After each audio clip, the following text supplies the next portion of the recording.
Where river meets ocean, two titans collide, one born of murky shallows, the other forged in the deep blue.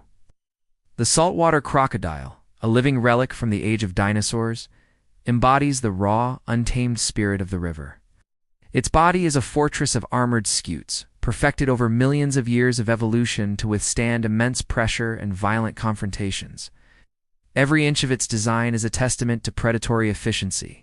Its eyes and nostrils, positioned atop its massive head, allow it to remain almost entirely submerged, a nearly invisible specter in the clouded, brackish waters. It is a creature of patience and explosive power, a master of the ambush, whose very stillness is a prelude to sudden, devastating violence. Its jaws, capable of delivering a crushing force unlike almost any other in the animal kingdom, are not just for biting, but for holding, dragging, tearing its victims apart in a terrifying display known as the death roll. This is the undisputed king of the estuary, a river giant built to dominate the murky frontier between land and water. In the vast, open expanse of the deep blue, another apex predator reigns supreme. The great white shark is an icon of the ocean, a marvel of hydrodynamic engineering. Its torpedo-shaped body, sleek and powerful, is designed for speed and relentless pursuit. Unlike the crocodile's patient lurking, the great white is a creature of constant motion, a nomadic hunter that patrols the ocean's highways with an air of cold, calculated purpose. Its senses are a biological marvel, capable of detecting a single drop of blood from miles away and sensing the faint electrical fields of living creatures hidden beneath the sand. Its primary weapon is the surprise attack, a vertical strike from the depths below, delivered with breathtaking speed and precision. Its mouth, a formidable arsenal of serrated, replaceable teeth, is engineered to shear through flesh and bone, inflicting catastrophic damage in a single, decisive bite. It is the ocean's ultimate enforcer, swift, massive, and perfectly adapted to its world of endless water. Where the freshwater currents of a mighty river bleed into the salty tides of the ocean, a unique and volatile ecosystem is formed. This is the brackish zone, a dynamic battleground where two distinct worlds overlap, and their respective champions are drawn into rare, yet inevitable conflict. 8. Here, the rules of engagement are constantly shifting. The water's visibility changes with the tide, sometimes offering the murky cover the crocodile favors, other times clearing to give the advantage to the shark's keen eyesight. The depth fluctuates, creating shallows where the crocodile can anchor itself and deeper channels that the shark can use for its powerful ascents. In this contested territory, two apex predators, each the absolute master of its own domain, find themselves on a collision course. The crocodile, pushed by territorial disputes or the pursuit of prey, drifts from the familiar confines of the river mouth into the more open, uncertain waters of the coastal zone. It relies on its ancient instincts, its unmatched stealth, and its sheer brute force power of its jaws and tail. It is a patient hunter, waiting for the opportune moment, a living log that conceals a spring-loaded engine of destruction. Farther out, patrolling the edge where the estuary's plume clouds the clear ocean water, the great white senses a disturbance, drawn by the scent of fish or the low-frequency vibrations of a large animal moving through the water. It circles with methodical precision. Its world is one of three-dimensional combat, of speed, momentum, and the perfect angle of attack.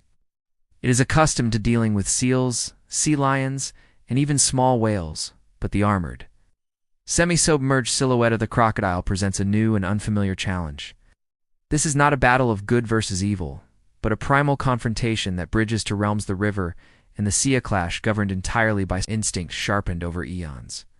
The saltwater crocodile drifts almost completely motionless beneath the churned-up surface, a dark, jagged shadow hidden in the brackish murk of the outgoing tide.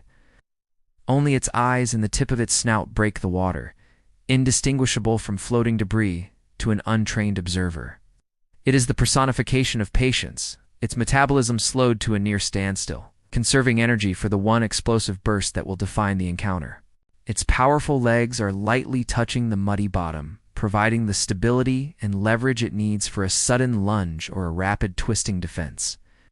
Meanwhile, in the slightly clearer water just beyond the river's mouth, the great white shark carves a deliberate circling path.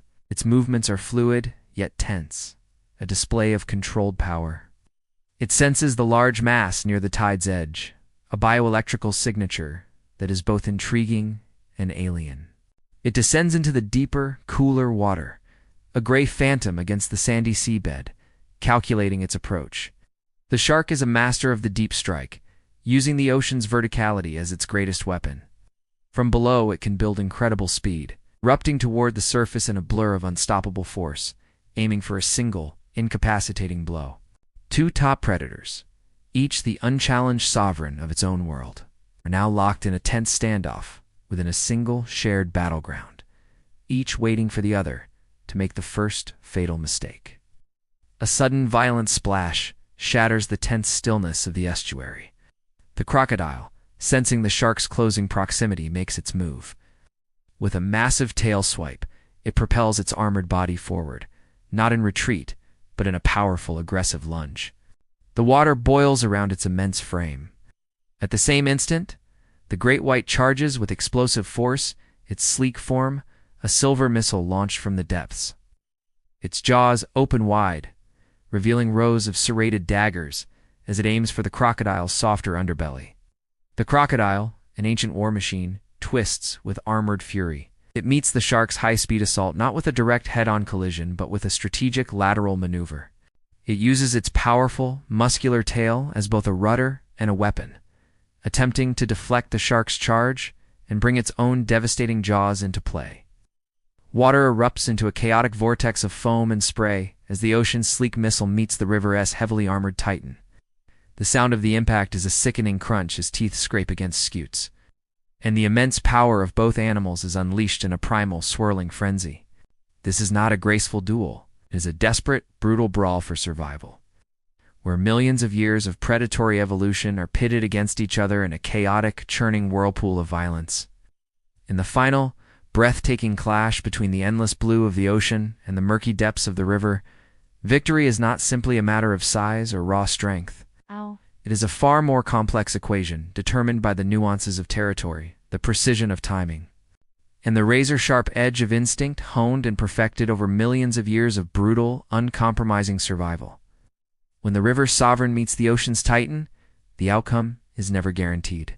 It is a testament to the fact that in nature's grand and violent theater, the true ruler is the one who best understands the battlefield, seizes the fleeting moment, and executes its ancient, hardwired strategy with flawless, deadly perfection. Who rules the border between river and sea, the saltwater titan or the ocean giant? Comment below. And don't forget to like, share, and subscribe for more cinematic wildlife battles.